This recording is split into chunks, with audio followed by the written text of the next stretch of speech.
and inspire you to work on words, and you have meter and rhyme. Was it a much different process for you as a writer to work on the novel and to write prose every day as opposed to writing songs? Oh, it was horrendous. Oh yeah? I'm in awe of those who have written a score of things. I'm really in awe. I don't know where they comes from, because you have to find a place of solitude for one. There can't be any distraction, because once that idea comes to you, it's so fleeting. It is. The phone rings. You got to go pee. You know, got to go to work. A lot of things happen that just break the flow, and it's not like a song where you just lay it down on a tape recorder, or pick up the guitar and that tonation will still be there and it'll trigger something in your mind. It's your own voice on paper, I found, and you really have to reenact that mood, and it's hard to memorize a mood. It's hard to memorize a mood. It's easy to just go, oh yeah, that was the note. Da, da, da, da, da, da. It's hard to do that. But to remember how in 3 o'clock in the morning you're writing a love scene or a scene of a fighting man against another man, how can you recreate that in yourself again at 12 noon? That was the hardest thing for me to do, and I had to wait for that to call upon me.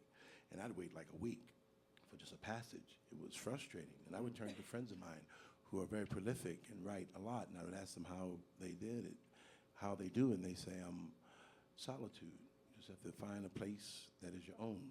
It doesn't have to be quiet, just a place that you can block out a lot of things, and it'll come to you. I'm still looking for that place. It's hard. That's a different place than the place you find to write songs? Totally. Songwriting is a part of me. It's my makeup. This is a part of my being. I am a song. When I wake up from the time I wake up in the morning to the time I go to bed at night, there is some sort of melody that travels through my head. I have to shut it off. It's almost like a telltale heart, I have to almost cut it off. Writing the novel, I had to force myself into a place of a writer, which is really foreign to me, because I'm really not used to hearing my voice in that context. It's like someone who's starting to sing and they take themselves, they get freaked out. When you actually see your thoughts on paper, it's pretty weird. It's really weird when you read it back to yourself, because you find out just how small you are. When you look at the people behind you who have written such great stuff. Yeah. You said with Mule Skinner that you wrote it in an hour, which is amazing. Did most of the songs take you much longer? Did you revise them and work on them a lot? I did, because I found myself slipping. I had to try to stay in the voice of a songwriter that I picture myself on the porch somewhere, like here. And I picture myself singing to people who could join into the song and find something that they can identify with. When I'm doing a scatting song like Moody's Mood or Yardbird Suite by Charlie Parker, there's really not much that the audience can do, but just sit there and go, damn, he's scatting his butt off. Man, Alan Harris is doing it. And that's where it's at. It's more of an amusement thing. They're caught up in the technique of what you're doing, and the proficiency of what you're doing a lot of the times. With this music here, I wanted it to be a voice that us as Americans could identify with. We all can have a sound in it, and that's what I'm trying to accomplish with it. You want to do Mule Skinner for us? I'd love to. It's a dark song now. All right, I hope we're ready. Dark tune.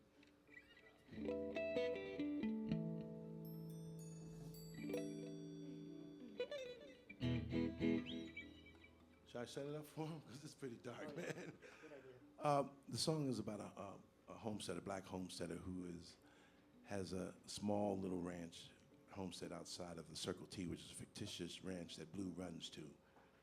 And he breaks some of the horses that, there's an overflow of horses. When you're on a cattle drive, you take about 100 horses with you. On a big operation that encompasses between 10,000 or 1 million acres, you might have at least 20,000 horses roaming free that have your brand on it. You bring them in during roundup. It's called the remuda. The wrangler helps you sort out the horses that you're going to keep, castrate, or send back out. It's too much for 8 or 9 cowboys to do, so they farm out these horses to different people who are on the outskirts of this large outfit, and they'll break the horses for you or get them started. It's called greening them, making them green. They're green horses. They bring them back, and your top hands will finish them off on the drive. This is one of those guys, and he's married to a Kiowa woman, common law wife. He's out breaking stock one day in the back. She travels up in the hills, and 3 men catch her and they rape her. He finds her body and loses his mind, and this is the song.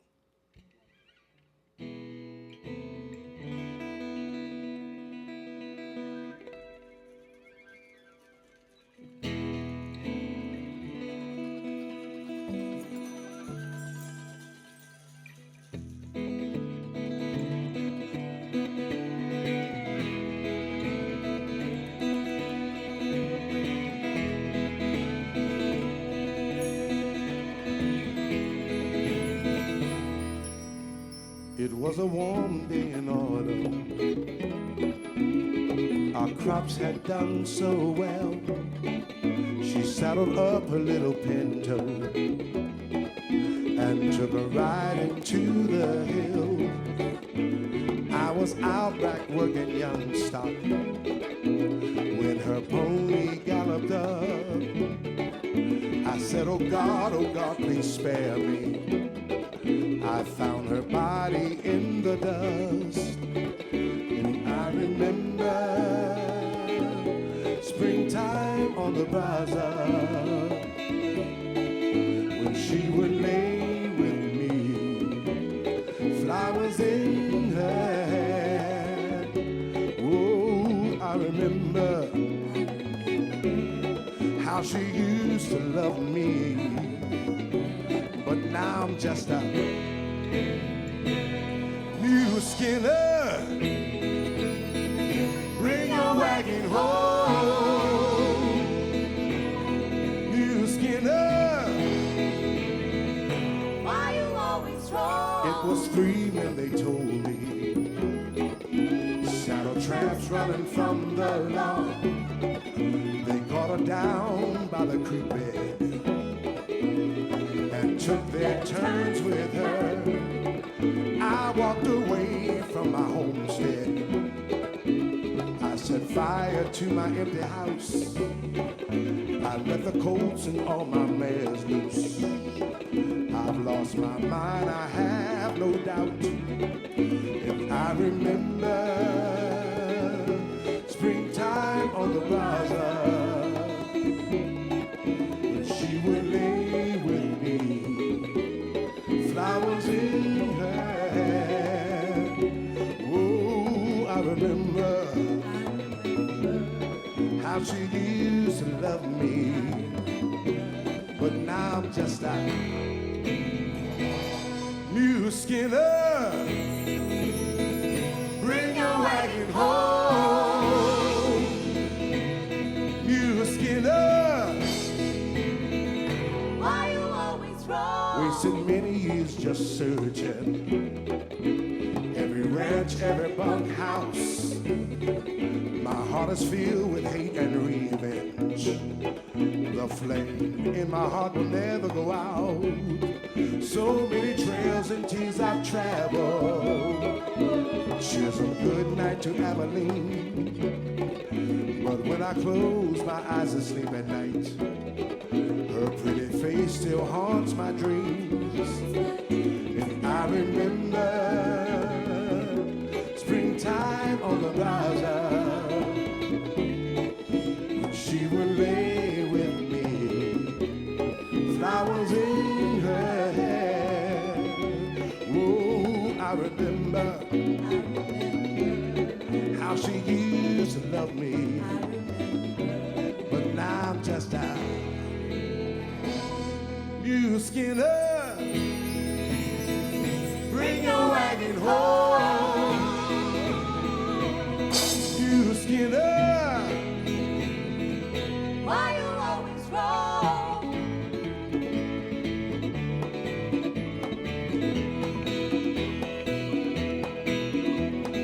Whoa, whoa, new Skinner. Whoa, whoa, new Skinner. Whoa, whoa.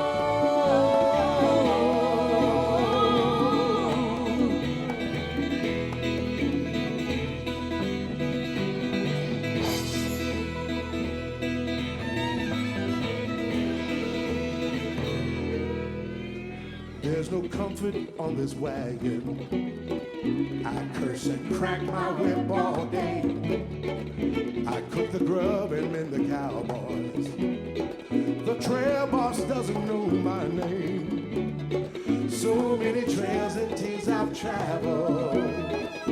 Cheers a good night to Abilene. But when I close my eyes and sleep at night, her pretty face still haunts my dreams. And I remember springtime on the plaza,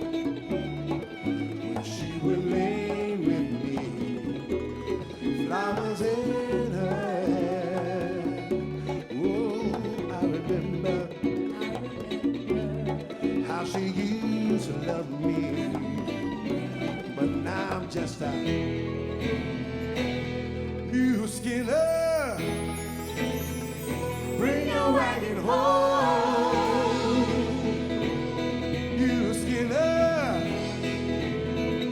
Why you always wrong?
Thank you.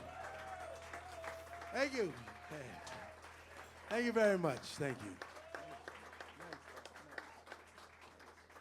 It's an amazing song, and amazing to me you could write that entire song in an hour. Oh, yay. Do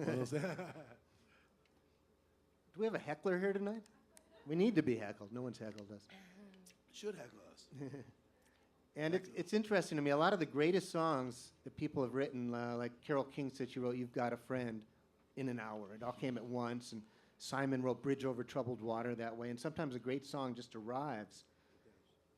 Do you have any idea where that comes from or what allows that to happen?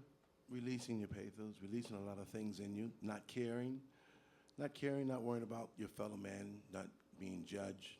It's a lot of things. As an artist, there's times where you just don't give a damn. You just really block out the world. You just feel that I'm not doing this to please those who know me or love me, which we all strive to do because it's our nature as human beings. But there's times we just want to curl up into your own soul. And that's a frightening place to be because there's things that you say to yourself that a lot of people won't say to you. And that's where some of your best work comes from because after all, when you start pleasing yourself, it's a wonderful feeling. It's a high. It is. If anybody's experienced that, I'm sure you have. And that song came from that place. I was just writing the tune. Basically, I wasn't even writing the song. I was doing a different tune on the guitar, and I was changing my strings, and I started to play with it, and I was just caught up in the moment, and the next thing you know, I was really in the throes of this tune. And I hurried up and said to my wife, "You got to bring my tape player in here now." You know, she said, "Oh, God." And she was a year listening to this in the back room. She would walk through it and go, "God, it's a dark song." I said, "Wait till you hear this one. Bring the tape player." And I laid it down, and this was it. I haven't changed it since. I was wondering if you played that for Pat. Pat is your wife and also your manager and she takes care of you, the producer of your album. Are you the kind of songwriter that, when you come up with a great one, that played for Pat first? Oh, I bounce it off her immediately. She Yeah. knows me well. She's my best friend. I've known her 30 years. We grew up together. And a lot of things that she would tell me that she's not right all the time. Most of the time. Stop it. Stop. Yeah, I bounce it off her because there's really no need. I'm not getting a paycheck from her. I'm not trying to please her, to cajole her. Basically, we're in the same thing together. So she's going to be a word of truth. Sometimes it's brutal. Sometimes I don't want to hear it. Yeah. You know, I'll compose something or come up with an idea that I think is just, this is it. This is War and Peace told by a brother. This is it. And I let her read it, and she'll come back to me and say, like, that really sucks. You know, I'm going to tell you right now, you wrote better stuff, like, way in the... And so I bounce it off of her, and then I move on from there. I have a myriad of friends that help me out. It's good when a wife can do that for you. Ooh. My wife does it too. Hey, it's a beautiful thing, man. Yeah. You find it. It's interesting what you were saying, how you have to really put other people's voices aside when you're writing and just write what feels right. And other songwriters have said that to me. Randy Newman said, it's important not to be your own critic while you're writing the song. You have to not let the critic get bigger than the creator. You have to create it and then come to it. So when you're writing, are you able to suspend that critical voice and just kind of ride with and kind of follow where the song needs to go? Not as much as I want to, you know, because as a writer, you could be cynical. You know, you're very cynical. Anyone who's, and I feel that, and I think I'm wrong, anyone who's really worth their salt in composing or writing or expressing an idea has some cynicism about them. They look at the world through eyes of an artist. An artist has an aloof attitude about himself. You know, it's hard for an artist to go to see something without being critical. My wife all the time says, you know, I can't sit next to you when we go see a performance of anything. And she has to warn me, be nice, okay? We're gonna go see the play. We know these people, we love these people. Please be nice, don't tell them how you feel. I say, okay. And you'll sit there and you actually get embarrassed for them, you know? You get, I don't know, maybe the wrong word is not being cynical. But you have that within yourself too, because you'll put something on a piece of paper or you'll write something and you'll come back to it a day or two later and that voice that you thought was so wonderful at the moment you wrote it has just gone somewhere else. And you're left with like Alan again. You're going like, what happened to that wonderful thing that, you know, wonderful voice, the sunshine, I was out here in the park writing this song, where is it? There's a whole different voice and you almost have to pay homage to it to bring it back to you because it won't visit you unless you set the plate right for it in your heart. And that's what I'm learning, how to set the plate in my heart right for it so it'll visit me all the time. Because once it visits you, it's really a great feeling. The song Dark Spanish Lady is a wonderful song. It's a song that's about music and about dance, and the music reflects that. It's about a Spanish lady, and it's got kind of a Latin feel to it, kind of a mariachi sound almost. Flamenco, I should say. How did that one come together? Oh, I needed to put some romance in this story because once again I had some friends of mine. My wife was in the forefront of that, and I didn't believe her because you know you don't believe the one you love. This is the way it is. I let her read it, and she brought it back to me and said, "You know, this song is the story is beautiful, but you got to put something in there that people can just relax. You know, there's a lot of slave stuff and a lot of running and screaming and killing, and you got to really give people a breath." And I said, "Oh, you know what you're talking about." I took it to my friend, and he called me up. You know, you got to write something that's beautiful. There isn't slave stuff. After the 10th person said that, I said, I'm going to write a love song. Give Blue some love interest. Does he make love? What does he do? Is he human? Is he just a cowboy? And this came about, you know, the story of him going across the Rio Grande with a string of ponies and a pocket full of money. He's young. It's his 6th year out there as a free person on the frontier. And he comes back across the border with a pocket full of money, goes into a cantina and sees this beautiful dark Spanish woman who's black, Cherokee, whatever. I'm still formulating what she is. She's just beautiful. And he falls in love with her, wakes up the next day, and half his money's gone. Reality check, basically. And so I put that in the story, and this is it. Want to hear it? Yeah.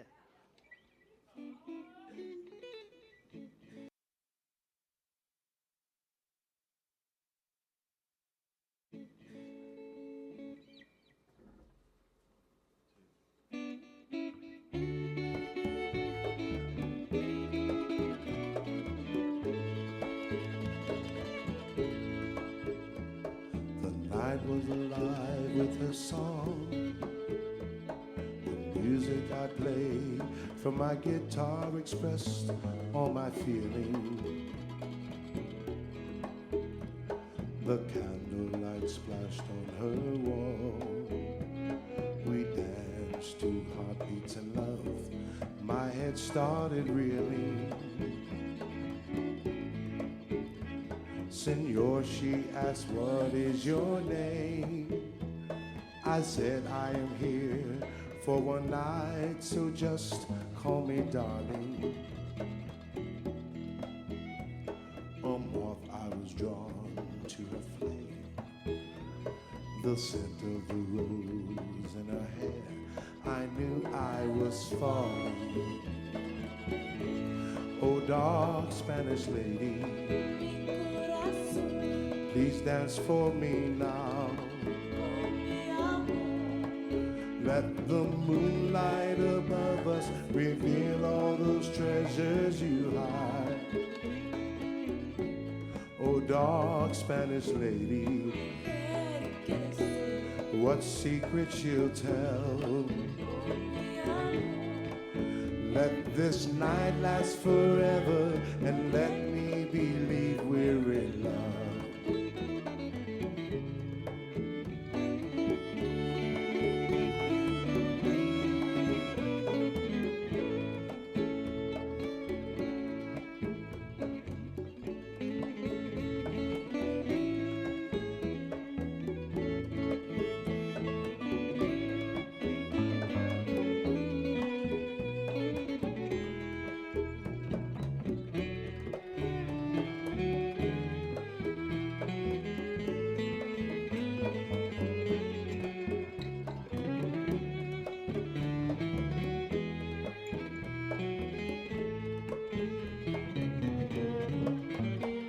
The stars in the sky were her eyes. The smile is the sunrise you see on a new summer morning. Her hair was dark as the night. Her skin was so soft. I touched her, I felt so alive. So quickly the cold morning came. I saddled my horse and rode past her window so slowly. Just then it started to rain. She waved to me and could not see those tears in my eye. Oh, dark Spanish lady, please dance for me now. Let the moonlight above us reveal all those treasures you hide. Oh, dark Spanish lady, what secrets you'll tell. Let this night last forever and let me believe we're in love.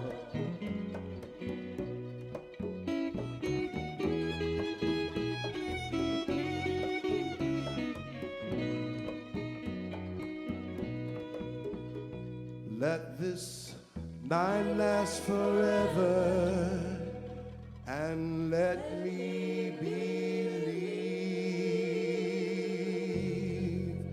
we're in love.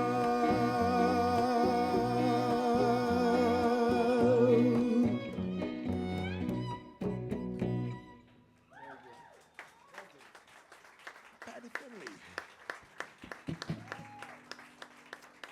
Thank you very much. Another great one.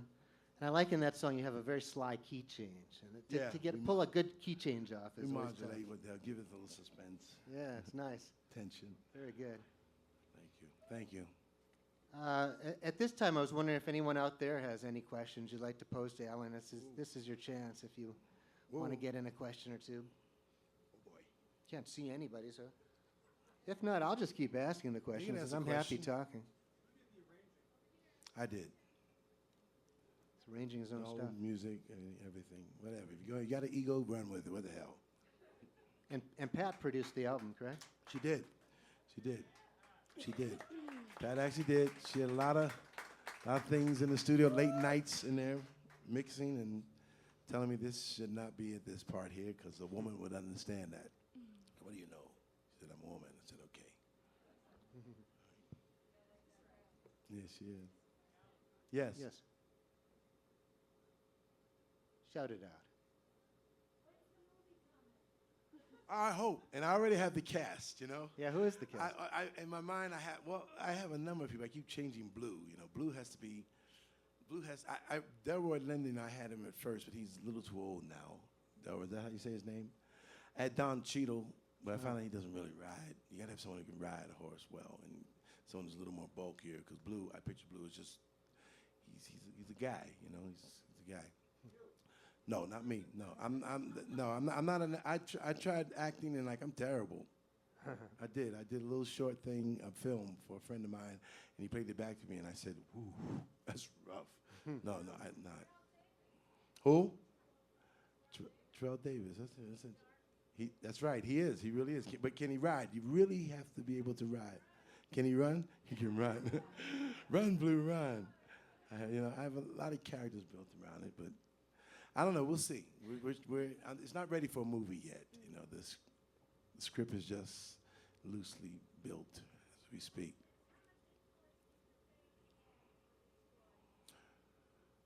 %80 of it.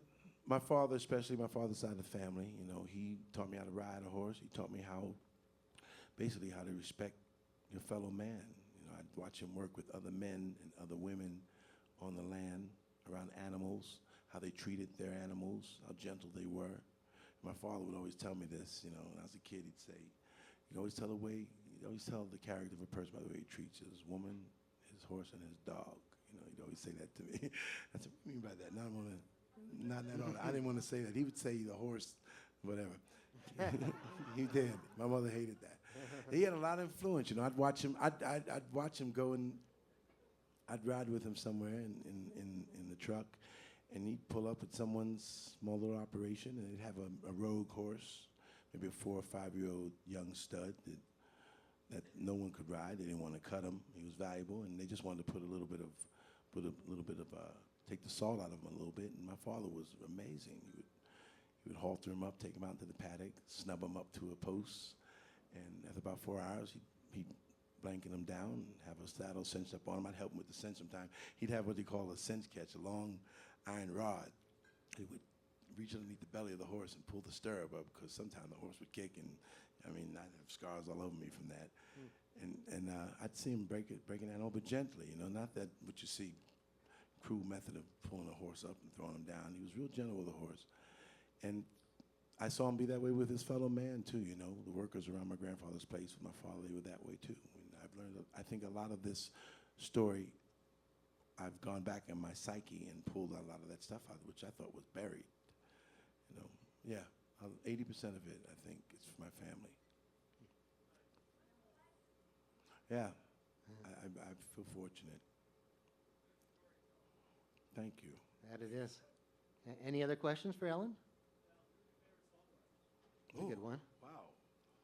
My favorite songwriters. Living or dead? Oh, man.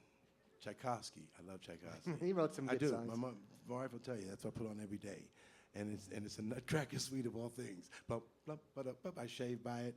I do the whole suite. I love it. It's my favorite piece. It's got a good hook. It's awesome, man. When you hear what he does with this music, Peter Tchaikovsky, you just sit there and just get enthralled. And I love I love Gershwin. You know, I love Billy Strayhorn. There's just so much. There's such a wealth of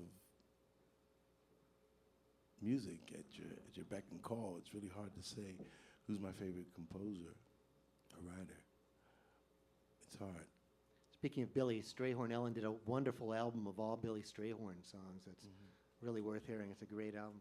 Thank you. I had fun with that album. It's a lot of fun. Learned a lot. And he's a composer that didn't get honored or celebrated the way some of the others have, like Gershwin or Cole Porter. No, it was he nice that didn't. you focused on him that way. I did, as a dare, a friend of mine wrote the book, David Haydu, Lush Life. And he sent me some of the music from the family. And I've always done Lush Life and Something to Live For and A-Train. which Johnny Mercer helps me with it, right? It was Johnny Mercer did. Sorry, we're doing a special on that. Anyway, I started to sing some of the music that he's written, which was basically written for a lot of women, Something to Live For, and Crossroads, Pretty Girl. And I discovered something in me that was very frightening, man. It was about that far from Brokeback Mountain. No, it wasn't. There was a sensitive side of me that I brought to the stage singing his music that I'd never encountered before. I developed another voice, a voice of almost an air of distinction. I dropped a lot of those machinations I talked about, because when you sing his music, you absolutely have to concentrate on delivering the lyric without all that animation that comes with a lot of other things that jazz vocalists have a habit of doing, especially male vocalists, they do. And Strayhorn taught me to just stand there and sing the song, because the words and the melody speak for themselves. You're just a vehicle for it. And that's what I learned from doing that album. Yeah, you definitely did it well. Thank you. And for Tony Bennett to say you're his favorite singer, I mean, how did that strike you when you heard that? Tony Bennett, to me, is just, if you ever spend any time with Tony Bennett, I'm sure some of these people have, because he comes here, he's just, he imparts knowledge that a lot of vocalists don't. You know, a lot of the older cats, man, they just don't. I don't understand it. You can't sit at their feet. And I'm not going to name names, but I've sat at a few of their feet and tried to draw something out of them. And there's a lot of bitterment with them. There is, especially with men of color who sing jazz, who are older men. There's a lot of bitterment in them. They're bitter because they feel that they've not gotten their due, rightly so. They see young white artists come along making millions of dollars. They've been doing it for 40, 50 years, and they're still making $600 a show. And they've been with big bands and that, and they're bitter. And with that bitterness comes a door that's closed. For anybody of youth to come upon them, they have that apprehensiveness. Oh, here's a young cat gonna just suck my stuff from me and make millions of dollars. So it's hard for them to really let loose a lot of knowledge on you. Tony Bennett is the exception to the rule. The exception to the rule, he just sits down with anyone who asks him to sit down with him, and he just opens up the coffers in his mind, and it's deep. I sat with him for a while, and you talk about someone who sat at the feet of Fred Astaire in Berlin, Duke Ellington. He's played with Duke Ellington. It's just amazing the history of Tony Bennett, not just the gladiator thing that he does. You know, fly. I mean, when you sit down with him, he's deep. Anthony Benedetto is deep, and that's what I got from him. You know, I was just fortunate enough for his time, space, and my development as a jazz artist to run into him, and he imparted so much on me. To this day, he wrote a set list out for me. Oh, yeah? He saw my show, and I did about maybe 6 or 7 shows with him, and he would come backstage before he went on and just rip me to shreds and say, you know, boy, you're really a good singer, but you don't know what the hell you're doing up there. you know, you got to really learn how to sing a lyric properly and draw people in. I was young and full of stuff, and I'd say, well, you know, they like me. He said, yeah, they're your friends, but let me write a list out for you. And he wrote a set list out for me, and to this day I have it framed. He penciled out a little loosey paper backstage, and I treasure it. And I look at it every now and then when I'm lost. I go back to it. It's formulated. Fred Astaire wrote that set list out for him, and it's wonderful. Nice.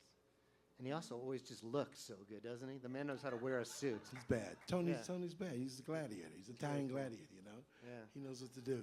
Yeah. I love him. You know, another great song from the album is Dat There Preacher, which has such a cool rhythm. It's like you're kind of bringing folk and funk together in a cool way and jazz. So it's kind of a folk, funk, jazz song and gospel. Yeah, it's call and response. Which, Yeah. you know, it's just call and response, the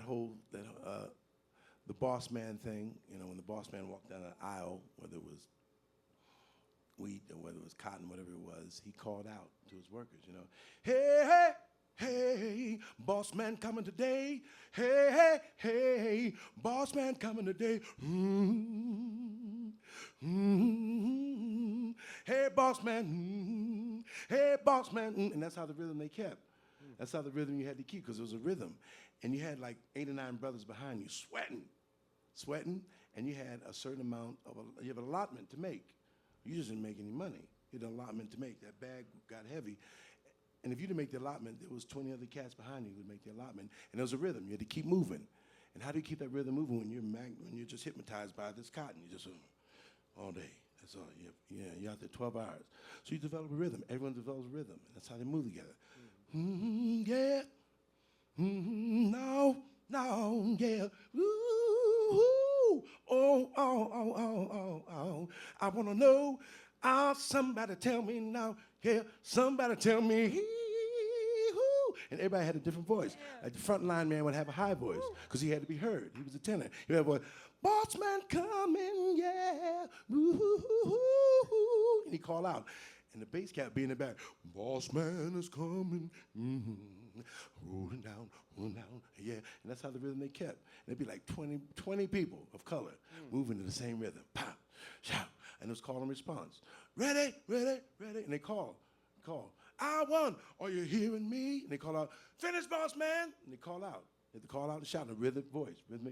That's how I identified everybody. Cotton was that high. You bent down. No one can see you. You bent down. Where are you? You know, are you ready to bring it in? You had to call out, response. Boss man, I finished, boss man. Bring it in. Mm-hmm. That's how it was. So this is what it came about. It's just call and response. Funk comes from that. That's all it is. It's just the way of letting workers know in the field that you're in touch with them. We're moving together. Because if none of us get the stuff in, we all don't eat. That's what it's about. That's it.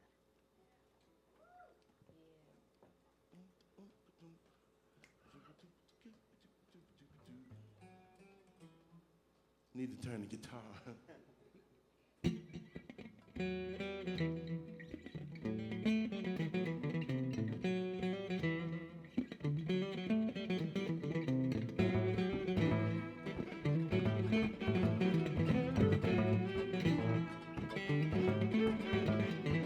Around about 9 on a Sunday morning, folks headed town with a buckboard full. Going to a meeting with your best clothes on. Bring your own bills, gonna praise God's glory. Back there, preacher mops his brow and sweats. Set fire and brimstone with the Lord will resurrect. Back there, preacher John Brown, you'll never be. For simple folks on the homestead, back there, preacher's all we need.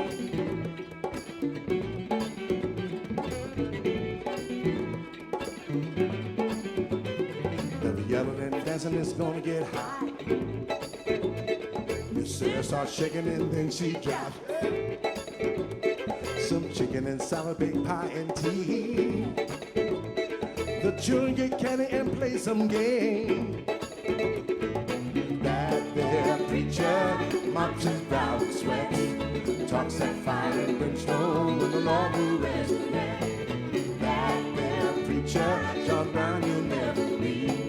Simple folks on the homestead, that their preachers all we need.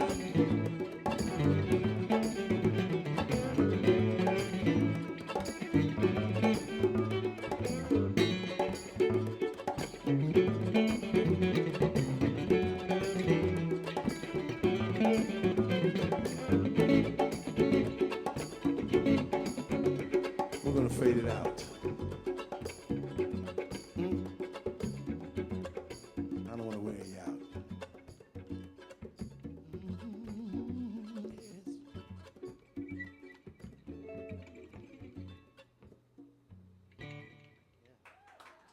Thank you. Thank you very much. It's Alan Harris. The album is called Cross That River. You can get it right here. As you can hear, it's a pretty amazing song cycle and quite an accomplishment. I want to thank Lisa Consiglio and Daniel Shaw of the Aspen Writers Foundation. Put together a great program and had the great wisdom to bring me out from LA. I'm glad they did. I hope they do that more. Yeah, thank you. Hey, Paul. And thank you. And I want to thank Mr. Alan Harris for being here to start this. Thanks for having me. Thank you for having me. Thank you, Aspen Writers. Thank you. We'll see you again. Thank you very much.